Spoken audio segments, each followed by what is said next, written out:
Y hubo ayer reunión entre el gobierno de Vladimir Putin en el Kremlin. Estuvo el propio dictador ruso protagonizándola con el principal enviado que tiene para cuestiones de paz el presidente Donald Trump. Estamos hablando de Steve Witkoff. Estuvo también el yerno de Trump, Jared Kushner. Es el dúo que resolvió de alguna forma las negociaciones para terminar con la guerra entre Israel y el grupo terrorista Hamas.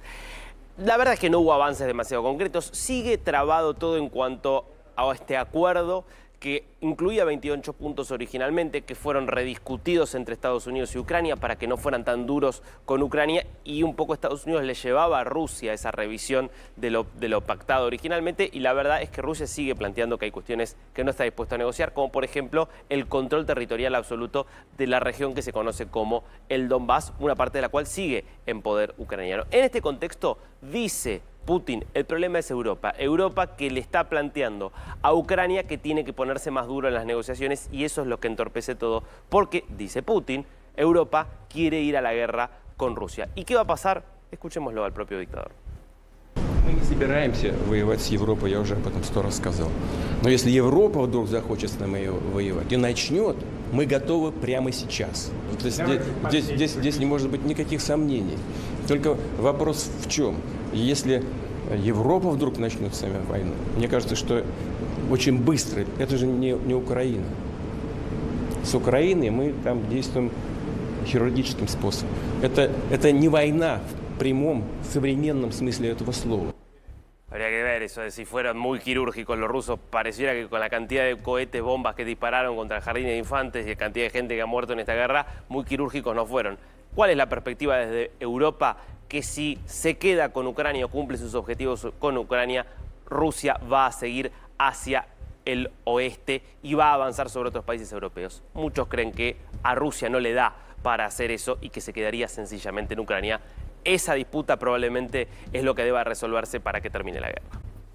¿Le está empezando a pasar a Donald Trump lo mismo que le ocurrió a Joe Biden? Por lo menos eso es lo que están queriendo instalar muchos medios de comunicación y también la oposición demócrata, planteando que ya está grande, que empieza a tener problemas producto de la edad, que ya no le da para seguir el ritmo. Esto que estás viendo es una publicación que hace Gavin Newsom, que es el gobernador de California, y un hombre fuerte pensando en la posible renovación del Partido Demócrata en una elección presidencial dentro de 3 años. Y publica esto, que es parte de la reunión de gabinete de 2 horas 18 minutos que estuvo presidiendo Donald Trump, en la cual dijo todo lo que comentábamos antes sobre Venezuela.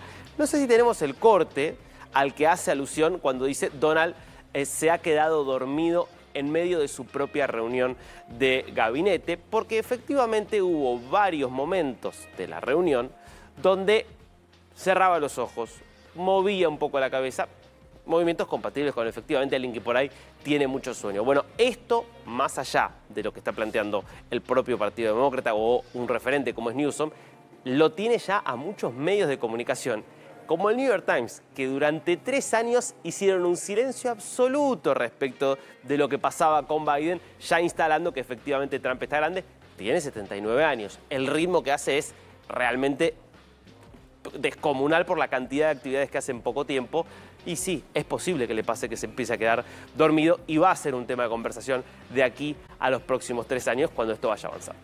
Bueno, hablando justamente de España, Pedro Sánchez dio su primera entrevista desde que se confirmara la detención de José Luis Ábalos, exministro, figura fundamental de su gobierno, figura fundamental de toda su trayectoria política, y Sánchez lo hizo de nuevo.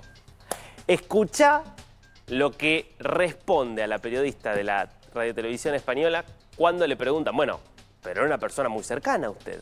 Bueno, mira lo que dice Sánchez. ¿Qué sintió usted el jueves cuando vio entrar a alguien que, hombre, ha sido una persona muy cercana a usted, amigo de usted, una persona de su confianza? ¿Qué sintió al verle entrar en prisión? Bueno, yo en primer lugar, lo dije además recientemente, una cosa es que efectivamente tuviera una confianza política en él, que la tuve, no la niego, es evidente, y otra cosa es que desde el punto de vista personal era un gran desconocido para mí. Atención. Un gran desconocido para mí. Vamos a ver uno de los tantos mensajes que se han filtrado de WhatsApp entre ellos, que claramente desmienten esto. Esto es de hace unos años, fíjate lo que publicaba el diario El Mundo. por favor. Conversación donde, bueno, le escribe José Luis Ábalos y Sánchez le responde: gracias, José Luis. La verdad es que he echado de menos muchas veces trabajar contigo. Siempre he valorado mucho tu criterio político, también tu amistad. Te mando un abrazo. Conversación que tenían cuando ya había sido desplazado del cargo Ábalos, porque estuvo mucho tiempo entre que estalla el escándalo y que finalmente termina siendo arrestado. Bueno, es Pedro Sánchez. No tienen cara. Hay muchos que dicen... Cada vez más argentinizado. Sí, es increíble. Sí. Hay muchos que imaginan, y si Begoña Gómez es condenada, capaz, termina diciendo, ¿quién es Begoña? El Papa León XIV habló por primera vez de forma categórica acerca de toda la ofensiva que se está realizando por parte de Estados Unidos contra el régimen de Nicolás Maduro y la declaración que hizo a la vuelta del viaje que estuvo haciendo por Turquía y por Líbano, dejó de alguna forma interpretaciones contrapuestas. Para los chavistas, bueno, condena clara a la posibilidad de un ataque militar. Para los antichavistas, apoyo claro a la idea de que haya que presionar a Maduro para que deje el poder. Escuchemos la declaración. Cosas que vienen de Estados Unidos cambian con cierta frecuencia a veces. Hay que ver. Por un lado, parece que ha habido una conversación por teléfono de los dos presidentes. Al otro lado, hay ese peligro, esa posibilidad de que haya alguna actividad, alguna operación, incluso invadiendo el territorio de Venezuela. Yo no sé más.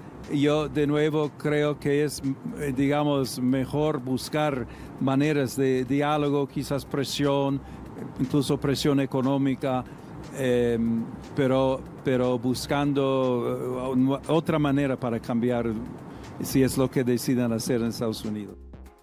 Recordemos, es el primer papa estadounidense, muy crítico de Donald Trump, pero es también latinoamericano porque vivió y tuvo la mayor parte de su trayectoria como sacerdote en Perú. Es muy crítico también del régimen de Maduro y es difícil esperar que el Papa vaya a avalar una acción militar. También es cierto que hay que decirle al Papa, todas las instancias de diálogo se realizaron, se probaron, todas las medidas de presión se realizaron, se probaron, nada dio resultado.